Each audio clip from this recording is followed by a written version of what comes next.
psalmist asked the question? Well, I think I've answered that already, so I'm not going to take long over it. But he asked the question because of this great difference between God and us.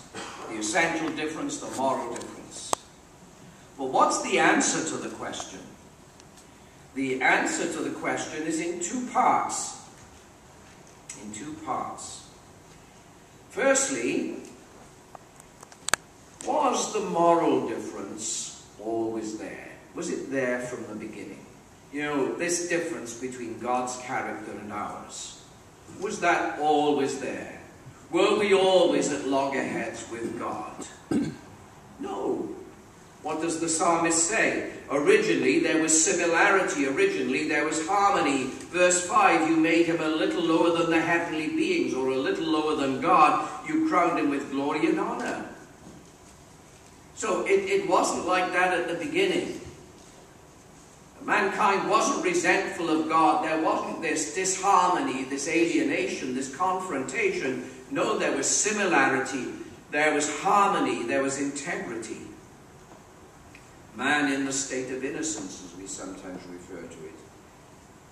Before sin came in, he was like God. He wasn't the same as God, but he was like God. He was like God. He was made in God's image.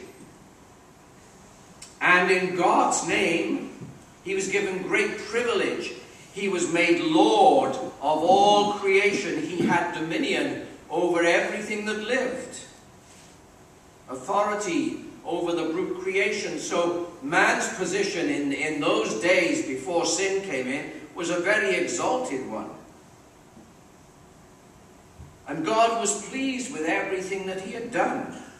God said, let's make man in our image, in our likeness. Let them have dominion over the fish of the sea, the birds of the heavens, and over all the livestock, and over all the earth, and over every creeping thing that creeps on the earth. That's Genesis 1:26, which is reflected in Psalm 8 here. And God was pleased with that. That was a good arrangement. God had created man to have communion with him. But there's this contrast now. Because sin changed things. It changed man's status. That exalted Lord over the creation suddenly fell down. And it changed his state. There was an inner change, so that he wasn't the kind of character he used to be. And so we do need to ask the question once again. We need to ask it now. We've asked what it meant before, but what does it mean after? What is man now? Well, man is still man. Man is still created in the image of God, but something has happened to the image. The status and the state have changed. And we refer to that as the fall of man. When sin came in, man fell. Adam fell, the whole human race fell. That is why we are asking the question a second time round. What is man now? And so, you know, when you get up in the morning and dare to look in the mirror, what do you see? Mirror, mirror on the wall. Who's the fairest of them all? Well, if you believe the illusion, you are truly deluded. And I tell you, we spend an awful lot of time and money trying to make the illusion a reality. And it don't work. Do it.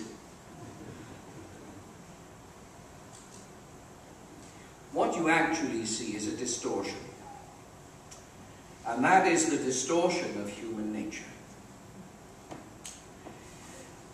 What you see, then, is why the contrast exists and why we have to ask this question all over again, what is man? And the answer is man is God's creation, now bound in sin and nature's night. Somebody who exists all his life in bondage, He doesn't have the freedom that he once had under God. So here we have it. Sinfulness versus holiness. Are you a sinner? Are you a sinner? Do you know what it is to have a guilty conscience? That's why we have to ask all over again, what is man? What are we in the sight of God? And how come God can have an interest in people like you and me here today? That's the contrast. It's the contrast that's between bondage and freedom. You know, how do you make your decisions? What governs your decision making? Do you act as an autonomous, free person? Somebody whose decisions are not influenced by any outside factor or any internal factor that's likely to make your reasons for deciding unworthy, unhelpful, or unwise. You know, that freedom is an illusion also. Luther understood something about that too. He wrote a book called The Bondage of the Will.